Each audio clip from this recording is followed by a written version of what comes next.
사랑하는 성도 여러분, 9월 25일 월요일 아침입니다. 하나님의 은혜와 평강이 함께하기를 축복합니다. 좋아요, 구독 꼭 눌러주세요. 우리 천만 성도 큐티하는 그날까지 함께 달려가도록 하겠습니다. 오늘 우리에게 주시는 하나님의 말씀은 히브리서 12장 1절로 11절까지의 말씀인데요. 우리 함께 1절과 2절의 말씀을 같이 읽도록 하겠습니다. 이러므로 우리에게 구름같이 둘러싼 허다한 정인들이 있으니 모든 무거운 것과 얽매이기 쉬운 죄를 벗어버리고 인내로써 우리 앞에 당한 경주를 하며 믿음의 주여 또 온전하게 하시는 이인 예수를 바라보자. 그는 그 앞에 있는 기쁨을 위하여 십자가를 참으사 부끄러움을 개의치 아니하시더니 하나님 보좌 우편에 앉으셨느니라. 아멘. 믿음의 선배들이 그 인내로서 신앙의 경주를 잘 감당했습니다. 오늘 본 말씀에서 그러면 우리가 믿음의 선배들이 살아온 그 믿음의 삶을 우리가 지켜봤는데, 그러면 우리는 어떻게 할 것인가에 대한 이야기입니다. 우리가 그러면 어떻게 우리의 신앙을 지켜나갈 것인가, 거기에 대한 이야기를 지금 히브리서 기자는 말해주고 있습니다.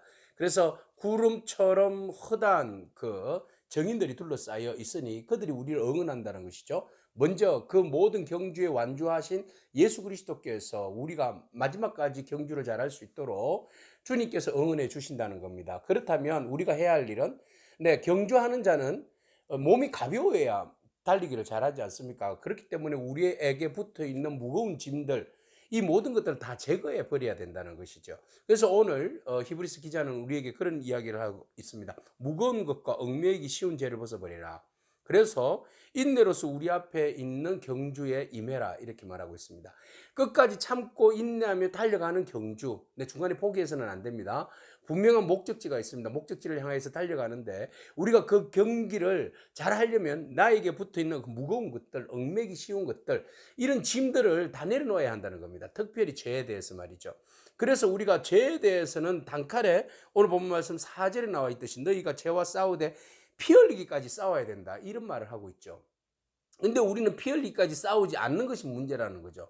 마지막까지 처절하게 우리가 싸움에서 살든지 죽든지, 그죠? 이기든지 지든지 이 둘 중에 하나잖아요. 근데 우리가 그냥, 예? 우유부단하게 싸울 수는 없는 거지 않습니까? 그러면 우리는 다 죽는 겁니다. 그래서 우리가 신앙의 경주를 분명한 목적지 예수 그리스도를 바라보면서 주님께서 먼저 행하신 일들을 우리가 떠올리면서 주님 피 흘리고 십자가에 못 박혀서 돌아가시고 마침내 부활 승리하신 것처럼 우리가 분명한 목적지인 예수 그리스도를 바라보면서 우리에게 주어진 경주의 노선, 경기에 임함으로 최선을 다해서 달려갈 것을 말하고 있습니다. 여러분, 우리에게 주어진 경기의 종목이 무엇입니까?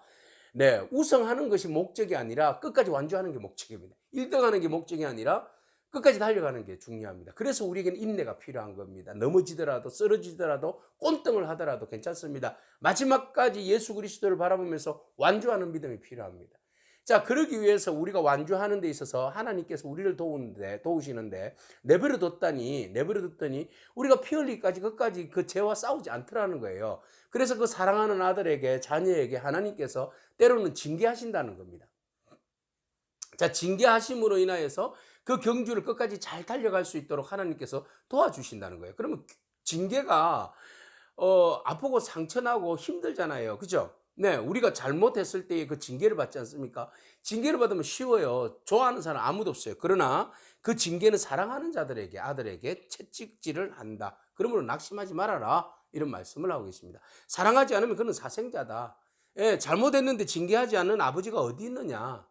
하나님께서 우리에게, 하늘 아버지가 우리에게 징계하시는데 그건 우리를 사랑하기 때문에 징계하는 것이다. 친아들이기 때문에 징계하는 것이다, 라고 말씀하고 있습니다. 그럼 육체의 아버지가 우리에게 징계할 때도 우리가 공경하는데 하물며 영의 아버지인 하나님께서 우리에게 징계하는데 우리가 복종하지 않겠느냐? 복종해야 한다. 잠시 우리가 그 뜻을, 징계로 인하여서 어렵지만, 그래서 사실 그 징계의 결과는 뭐예요? 우리에게 유익을 주기 위함이다.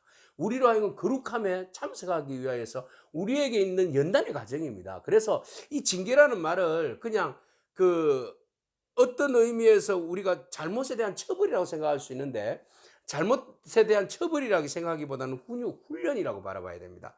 그래서 우리는 그 헬라어로 그 징계라는 표현을 뭐라고 표현하고 있는가 하면 파이데이아, 이렇게 표현하고 있어요. 파이데이아는 훈련입니다. 훈련. 교육은 디다케잖아요. 근데 교육보다도 조금 더 나아가서 훈련의 과정을 파이데이아라고 이야기하는데, 이 훈련의 과정을 통하여서 우리가 더욱더 하나님의 사람으로 인내함으로 하나님의 그 거룩함으로 빚어지고 또 온전하게 되어지게 되는 것이죠. 하늘나라의 백성으로서, 상급을 받는 주의 백성으로서의 자격을 갖추는 그 과정을 우리는 파이데이아, 징계의 과정이다, 이렇게 말씀하실 수 있습니다. 그래서 징계의 과정을 통하여서 우리가 온전해지는데, 하나님이 우리를 징계로 그 과정에 우리를 밀어넣는 그런 커리큘럼에 우리가 기분 나빠할 필요가 없어요. 네, 그것에 대하여서 마음을 무시해서도 안 되고, 또 그 일로 인하여서 징계받는다고 해서 낙심할 필요도 없는 겁니다. 우리가 인내함으로, 복종함으로 그것을 잘 감당할 때에, 처음에는 보세요. 11절, 징계가 당시에는 즐거워 보이지 않습니다. 슬퍼 보입니다. 그러나 그로 말미암아 연단받는 자들은 결국은 의와 평강의 열매를 맺게 되어 있습니다. 의와 평강의 열매, 샬롬의 열매를 맺게 되어 있습니다. 샬롬은 평화입니다. 하나님과의 관계 회복입니다. 그죠? 원수되었던 우리가 다시 회복되어지는 놀라운 은혜입니다. 오늘 우리가 신앙의 경주를 하고 있습니다. 지금도 달려가고 있습니다. 여러분, 목적지를 향하여서 주를 바라보면서 끝까지 인내하면서 달려가기를 바랍니다. 우리에게 붙어있는 모든 무거운 죄짐을 던져버리고 오직 성령 안에서, 말씀 안에서 우리를 연단하시고 또한 우리를 징계하시는 하나님의 그 파이데이아의 그 훈련 과정 속에서 불평하지 말고, 좌절하지 말고, 게으르지 말고, 우리가 피가 터지기까지 싸우는 그런 심정으로 죄와 싸우고 성결함으로 나아가고 거룩함으로 옷 입어서 결국 의와 평강에 참여하는 그런 저와 여러분이기를 축복합니다. 아멘. 기도하겠습니다. 주님, 감사합니다. 우리가 예수님을 바라보고 끝까지 인내하며 달려가는 그런 믿음을 가지기를 원합니다. 신앙의 선배들이 이미 그 길을 달려갔고, 또한 주님과 함께 더불어서 우리가 그 길을 달려갈 때에 오늘도 응원하고 계시고 또 우리에게 힘 주시는 줄로 믿습니다. 하나님, 포기하지 아니하고 인내함으로, 복종함으로 끝까지 순종하며 나아갈 때에 하나님의 그 크신 사랑을 우리가 누리게 하여 주시고, 마침내 주님께서 기뻐하시는 의와 평강에 도달할 수 있는 그런 은혜가 우리 모두에게 임할 수 있도록 축복하여 주옵소서. 예수님의 귀하신 이름으로 기도합니다. 아멘. 오늘도 믿음으로 승리하길 축복합니다. 아멘.